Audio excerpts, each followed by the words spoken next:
विश्वं दर्पण दृश्यमान नगरी तुल्यं निजान्तर्गतं पश्यन्नात्मनि माया बहिरोद्भूतं यथा निद्रया या साक्षात् कुरुते प्रबोधसमये स्वात्मानमेवाद्वयं तस्मै श्रीगुरुमूर्तये नमः। इदं श्रीदक्षिणामूर्तये ओम।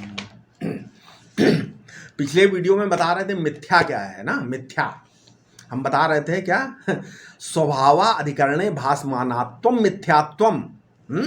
अपने अभाव के अधिकरण में जो चीज भासती है वो वहां पर मिथ्या होती है। देखो उस रस्सी में जहां सांप बिल्कुल नहीं है वहां सांप दिख रहा है, इसलिए सांप क्या हो गया, मिथ्या। तो दृश्य कहाँ दिख रहा है, दृष्टा में, और दृष्टा में ये दृश्य बिल्कुल नहीं है और दृष्टा में ही दिख रहा है, तो क्या हुआ, इसलिए दृश्य क्या हो गया, मिथ्या। ठीक है। अच्छा देखो, सुसुप्ति भी साक्षी को मालूम पड़ती है, नहीं मालूम पड़ती है। जब आप सो जाते हो तो सुसुप्ति भी जगने के बाद साक्षी को मालूम पड़ती है। स्वप्न भी साक्षी को मालूम पड़ता है, जागृत अवस्था भी साक्षी को मालूम पड़ती है। लेकिन जागृत अवस्था मालूम करने में 5 ज्ञानेंद्रियां चाहिए, 5 कर्मेंद्रियां चाहिए, प्राण चाहिए, अंतःकरण की 4 वृत्तियां चाहिए। इतना बड़ा बखेड़ा है, अड़ंगा है ना, है जागृत अवस्था में। तो इतना मसाला देह में पोत कर साक्षी जागृत अवस्था को देखता है। अच्छा नाक ना हो तो क्या साक्षी को गंध मालूम पड़ेगी, है? आंख ना हो तो क्या साक्षी को रूप दिखेगा? त्वचा ना हो तो क्या साक्षी को स्पर्श मालूम पड़ेगा? इसका अभिप्राय ये है कि हम देह में अहम कर लेते हैं। देहस्थ जो वृत्ति में अहम करने के बाद हमको ये सारी दुनिया दिखाई पड़ती है। यदि साक्षी अपना विवेक करके और अपने को देह से अलग कर ले तो ये सारे देश भेद, काल भेद, वस्तु भेद, ये सब अंतःकरण की वृत्तियों के द्वारा भासता है। और यदि अंतःकरण की वृत्तियों को छोड़ दें तो साक्षी का भेद नहीं दिखेंगे, मतलब ये साक्षी को कोई भेद नहीं दिखेगा।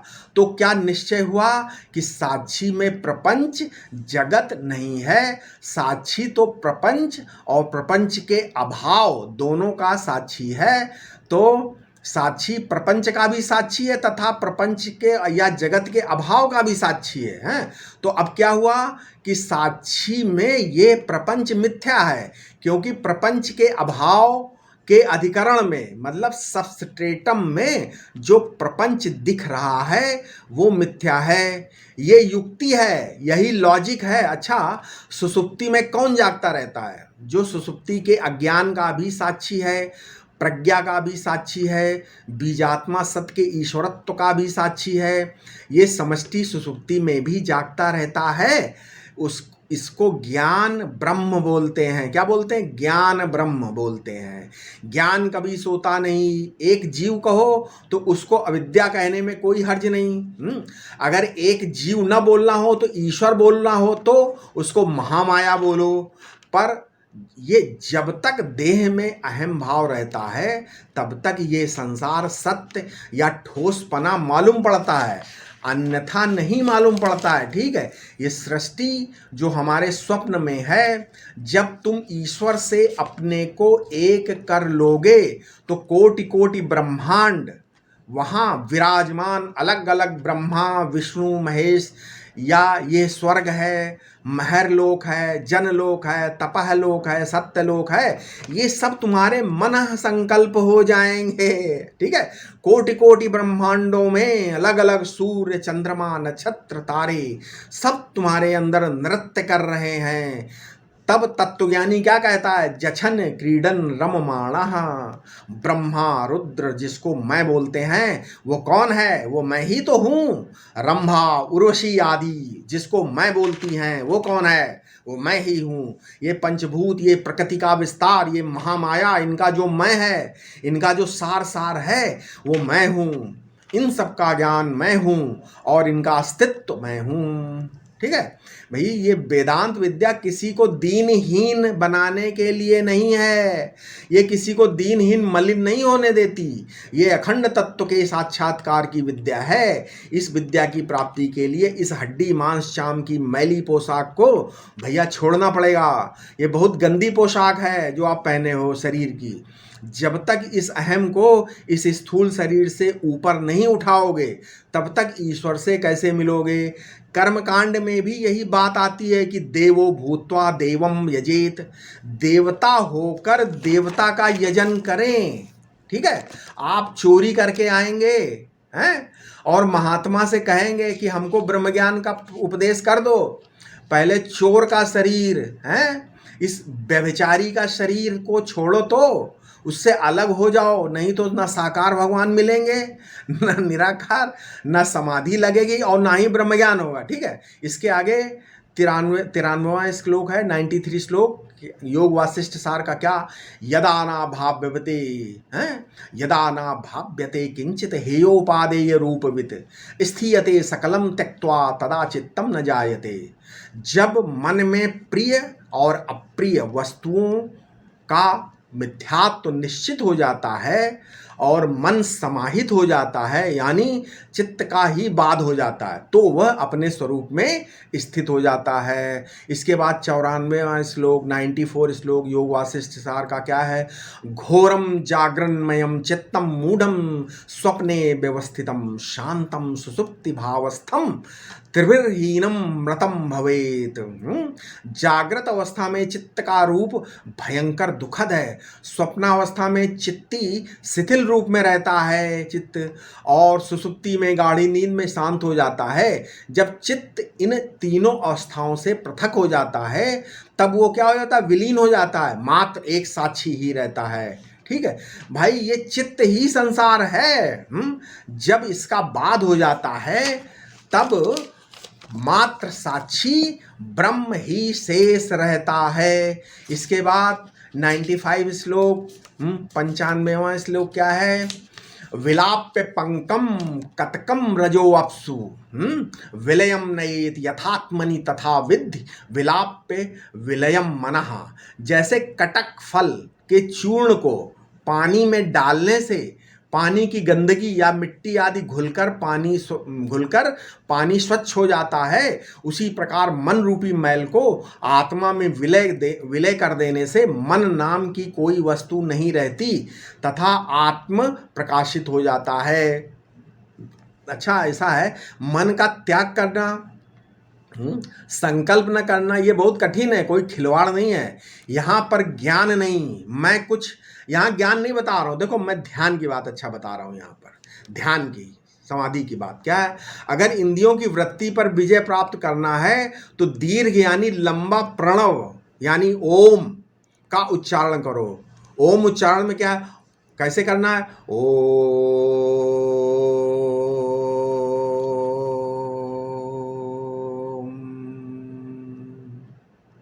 तो ये ओ और बीच में आम, तो का इसको लंबा करना, बीच को आ और माँ, ओ और आ और माँ है, इसमें ऊ है बीच में, उस काल को लंबा कर दो। जैसे राम है, हैं, राम को बोलना तो वो राम, तो रा और माँ के बीच जो खाली जगह है ना, रा और माँ, उसको इस तरह बोलो कि ये काल जो है बीच का लंबा होकर हो जाए। हैं, जैसे ओम में ओ और माँ के बीच में जो अवकाश है, उसी अवकाश या संधि में ब्रह्म होता है, समझे। तो ओम का इस प्रकार उच्चारण करने से इंद्रियों की सारी शक्ति तुम्हारे हृदय सन्निविष्ट हो जाएगी, यानी सो जाएगी। उस समय शब्द सुनने की शक्ति, रस ग्रहण की शक्ति, रूप ग्रहण की शक्ति, रूप ग्रहण करने की शक्ति, सब की सब शांत हो जाएगी। इसलिए कहा गया प्रणवम उच्चार्य मनोराज्यम विलीयते। प्रणव के उच्चारण से मन का नाश होता है। ये मैंने सरल उपासना पद्धति बताई है। लेकिन अगर कोई वेदांती है और वो इन क्रिया शक्ति को, शब्द शक्ति को यथार्थ मान ले और उसमें आसक्त हो जाए, तो ये समझना कि अभी उसके चित्त में वेदांत का संस्कार बहुत कम है। देखो, चाहे क्रिया शक्ति हो, चाहे शब्द शक्ति हो, चाहे द्रव्य शक्ति हो, ये सब अध्यारोपित हैं, लेकिन उपासना में ये सब पद्धति चलती रहती है। इसलिए हमने बताया, देखो मन की एकाग्रता क्या है? बहिरंग साधन है ना। और मन की एकाग्रता क्या है? बहिरंग साधन है। और परमात्मा के स्वरूप का ज्ञान अंतरंग साधन है। महावाक्य बोध साक्षात साधन है? चलो थोड़ा ध्यान की प्रक्रिया बता देते हैं। चलो, आपका हृदय कहाँ है? सोचो, है आपका हृदय कहाँ है? कि नाभि से 12 अंगुल ऊपर कमल के आकार का जो मांस पिंड है, उसकी शक्ल कैसी है? कमल जैसी है। वो पहले नीचे लटका रहता है, कमल है ना, लटका हुआ रहता है, और ध्यान करने से वो ऊपर उठकर खिल जाता है। ऐसा जो 12 पंखुड़ी वाला ये कमल है, इसकी पंखुड़ियों पर का से लेकर ठा तक, काखा गाघा अंगा चाछा जाझा इया टा ठा, है ना, ये 12 अक्षरों का न्यास है। इसी का नाम कठ है। कठ है ना, कठ माने हृदय। कठ माने क्या होता है? हृदय। और कठोपनिषद माने, इसी से कठोपनिषद। कठोपनिषद माने का से लेकर ठा तक के अक्षरों का जिस पर न्यास किया जाए। योगाभ्यास में कुंडलिनी जागरण के समय उसका नाम कठ। कठ माने काठ नहीं, लकड़ी नहीं। अरे भाई, जिनका हृदय काठ की तरह होगा तो उनको ध्यान ही नहीं लगेगा। ध्यान करते समय हृदय एकदम मक्खन की तरह होना चाहिए, तभी तो ध्यान लगेगा। अब दूसरी बात ध्यान की बता देते हैं। क्या है? बोले ब्रह्मोडुपेन साधनेन इंद्रियाणि मनसा हृदय सन्निवेश कैसे करेंगे? ब्रह्मोडुपेन माने उपनिषद की नाव से ब्रह्म माने उपनिषद, यानी उस ब्रह्मा हिरण्यगर्भ का चिंतन करके इंद्रियों को मन में लीन कर दो। ये जो इंद्रियां और पंचभूत हैं, इनको तन्मात्रा में लीन कर दो, और तन्मात्रा को अहंकार में, और अहंकार को महतत्व में, और महतत्व माने समष्टि बुद्धि से उपहित चैतन्य यानी हिरण्यगर्भ को ब्रह्मा जी कहते हैं। अच्छा, परमात्मा की प्राप्ति में हिरण्यगर्भ का जो चिंतन है वो नाव है, वही बोट है। हिरण्यगर्भ माने समष्टि बुद्धि, विशिष्ट चैतन्य, राम के रूप में, कृष्ण के रूप में, शिव के रूप में।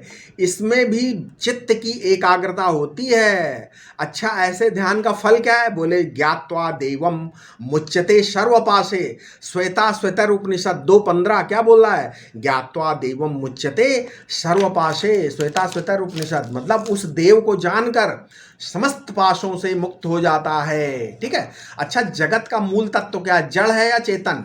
जगत के रूप में जड़ तत्व आता है तो हर समय बदलता रहता है। अतः जो चेतन तत्व होता है वो बदलने वाला नहीं होता, वो तो इस बदलने का साक्षी होता है। अच्छा देखो भाई, चेतन का जन्म नहीं होता। अविद्या ज्ञान के कारण अपने को दृश्य जगत से तादात्म्य करने से उस जन्माभास को ही अपना जन्मना स्वीकार करते हो। ये तो वस्तुतः अज है? ये ना देवता के रूप में जन्मता है, ना मनुष्य के रूप में जन्मता है, ना पशु पक्षी के रूप में जन्मता है, और ना ही ब्रह्मा विष्णु महेश के रूप में जन्मता है। ये तो ज्यों का त्यों जन्मा है। ये माया प्रतिबिंब ईश्वर के रूप में नहीं जन्मा, ज्यों का त्यों साक्षी अखंड एक रस परिपूर्ण।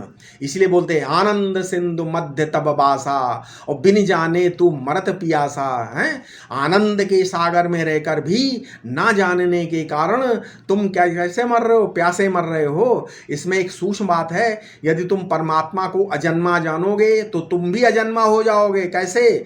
यदि तुम परमात्मा न होते तो उसको मुक्त जानने से तुम मुक्त कैसे होते हैं? इसका अर्थ है कि आत्मा परमात्मा दोनों एक हैं, इसलिए ध्यान से मुक्ति होती है, ऐसा मानना चाहिए। ठीक है। इसके बाद में अब हम थोड़ा सा और बताना है, लेकिन हम अपने अगले वीडियो में बताएंगे। ठीक है, इसके आगे। ठीक है।